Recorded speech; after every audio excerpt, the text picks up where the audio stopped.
1 cup of English. Real English for real life.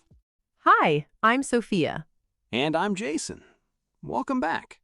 Someone said something to you in English you did not understand. Not a word. Maybe one word, but definitely not enough. And instead of asking, you nodded, you smiled, you said, yeah, totally. And then you walked away having absolutely no idea what just happened. And then maybe you did the wrong thing. Showed up on the wrong day. Ordered the wrong food. Answered yes when the answer should have been no. Today we are talking about that. The nod, the fake smile, the yeah, totally. Because almost every person learning English has done this, and almost nobody talks about it. If you have done this, and we know you have, hit like and leave a comment telling us the most memorable time it went wrong. We want to hear everything. And subscribe if you want real English for real situations.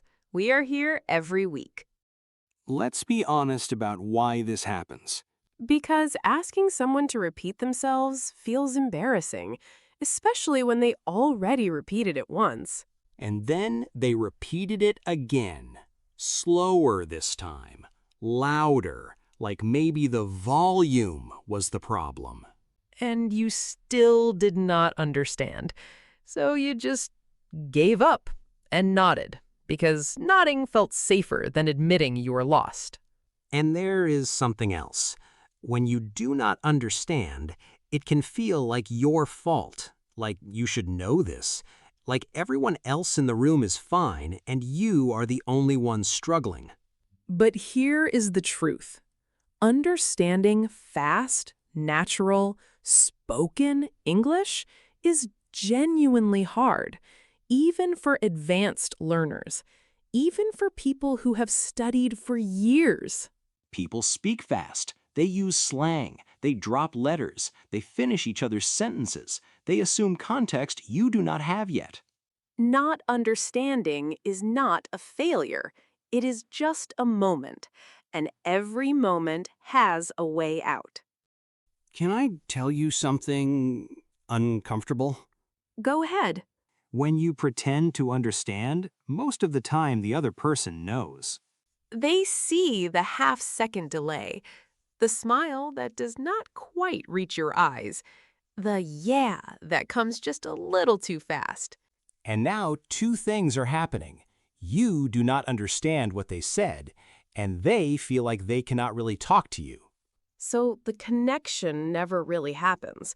The conversation stays on the surface, and you walk away feeling more alone than before. Plus, and this is the practical part, you sometimes have to act on information you did not receive, and that is where things go wrong. Wrong meeting room, wrong deadline, wrong answer entirely. Asking is always cheaper than pretending. Always. So what do you actually say in that moment, when you did not understand and you need to be honest about it? We have phrases for this, and none of them are embarrassing. In fact, every single one of them sounds confident. Because asking clearly is a confident thing to do. The first one. Sorry, could you say that again? Simple, polite, works in any situation. The other person will never think less of you for this. They will just repeat themselves. That is it. And if they repeat and you still do not get it, that is okay too. You can go to the next phrase. The second one? Sorry, I didn't catch that. This one is softer, more natural. Native speakers use this all the time, even with each other. I didn't catch that. It sounds easy, relaxed, like not understanding is just a normal thing that happens. Because it is. The third one. Could you speak a little slower, please? This one takes courage, but it is so useful because sometimes the problem is not the words, it is the speed. And most people, when you ask this, will slow down immediately, without any judgment, because they want to be understood too. The fourth one. I want to make sure I understand. Did you mean? This one is for when you caught some of it, but not all. You got pieces, and you want to check if your brain put them together correctly. It shows you are paying attention. It shows you care about getting it right. That is never a bad look. And the fifth one, just to confirm, is it? Short, direct. You fill in what you think you heard and you check it. Yes or no. Done. So much better than nodding and finding out later you were completely wrong. There is something I really want to say here. Say it. Asking someone to repeat or explain is not a sign that your English is bad. It is a sign that you are taking the conversation seriously. Think about it. If someone important tells you something important, you want to get it right. Asking is respect. Pretending is the opposite. And there is something else. When you admit you did not understand, you give the other person permission to be human too. Suddenly, the conversation becomes real. Not a performance, not two people pretending everything is fine, just two people actually trying to talk to each other. That is where real connection starts. Which of these phrases do you think you will try first? Tell us in the comments. We love hearing which ones click for people. Here they are. Read them slowly. Own them. Sorry, could you say that again?